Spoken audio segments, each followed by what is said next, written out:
Samantala, nagluluksa po ngayon ang kaanak ng OFW na pinugutan sa Saudi Arabia. Hinatulan ng bitay si Carlito Lana dahil sa pagpatay sa kanyang amo noong 2010. Narito ang report ni Micaela Papa.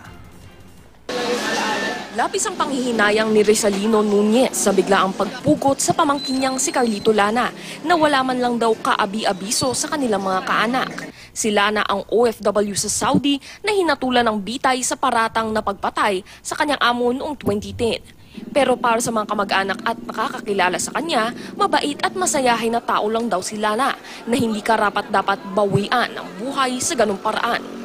Ani Nunez, maski siya at ang kapatid na ina ni Lana, sa balita na lang nalaman ang kinahantungan ng kaanak.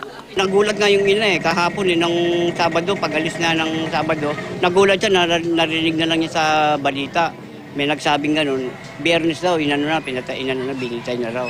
Noong Desyembre ng nakaraang taon pa nakatakdang bitayin si Lana, ngunit matapos mabigyan umano ng reprieve, wala na raw nabalitaan si Nunez. Sa panayam sa radyo, sinabi ni PCOO Secretary Sonny Coloma na ginawa ng pamahalaan ang lahat ng makakaya nito upang tulungan si Lana. Kabilang na ang pag-arkila ng serbisyo ng Law Office sa Saudi Arabia upang matiyak na mapoprotektahan ang kanyang karapatan at ang paglitis ay inaayon sa umiiral na batas. Nauna nang tumanggi ang mga kaanak ng biktima na gumawa ng tanazul o affidavit of forgiveness kapalit ng blood money. Ang DFA kakausapin na raw ang pamilya upang matukoy kung ano pang dagdag na tulong ang kanilang maipaabot.